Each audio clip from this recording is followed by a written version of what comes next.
I'm Storm Tracker 18 meteorologist Austin Haskins with your Friday weather forecast. We got some big changes temperature-wise moving into the Chippewa Valley as we head into the weekend. But so far this month, we've been pretty lucky not having to deal with really anything in terms of cold weather. In fact, it's been pretty mild to even warm at times. Our average high for the month through yesterday in Eau Claire, 62 degrees, which is 2.7 degrees above average. The average low, though, is 37.8 through the 26th, and we've been at just under 44 degrees. So it has been very warm to start most of the mornings in the month of October. And over the last 7 days, temperature-wise, we've been about 5 to 10 degrees above seasonal averages. This time of the year, our average high is around 53 to 54 degrees, and we've mostly been upper 50s and even a few days in the 60s, despite the fact this week we've had a lot of cloud cover and rain as well, which, speaking of which, looking at the numbers now, for the month of October in Eau Claire, we've had 4.85 inches of precipitation, 2.7 inches above average.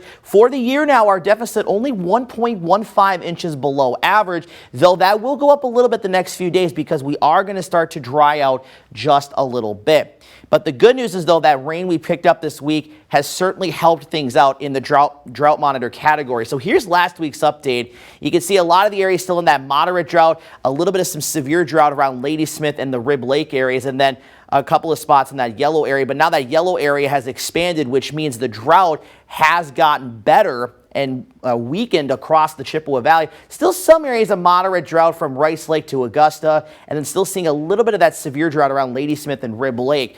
But overall, things have improved, and I expect in next week's update we continue to see some improvement as well. The only good thing in today's forecast is the rain chances are basically over with, aside from some areas of drizzle and mist that we've had this morning with some areas of light patchy fog. A lot of clouds around today, but the clouds do break up a little bit heading into tonight. So any outdoor activities this evening, definitely want to dress a lot warmer than you probably would have in recent nights because we're looking at much colder temperatures and breezy conditions. And then we're still tracking at least a few flurries and light snow showers during the afternoon and evening hours tomorrow. Some futurecasts have it staying much further south and not as much. Others have a little more coverage. So I will say everyone has at least a small chance of maybe seeing a flurry or a very light snow shower. But again, accumulations, if we have anything, it's going to be very minimal and very short-lived because ground surfaces are still well above the freezing mark. So that's at least good news there. And overall precip the next 3 days, again, not expecting much, if anything. The other story, too, the strong winds gusting at times this afternoon about 20 to 30 miles per hour, sustained about 15 to 20 miles per hour. And unfortunately tonight, we don't see those winds really decrease until about after midnight or so, at least by then down to about 5 to 10 miles per hour. So this is for this afternoon. Temperatures in the upper 30s and lower 40s. This is around about 3-4 p.m. this afternoon with cloudy skies. Tonight we fall back into the mid and upper 20s to near 30s, so freezing conditions likely. There is a freeze warning for Trempealeau and Buffalo counties overnight. Technically the growing season there not officially over with yet, but it will certainly be after tonight, or if not at some point this weekend.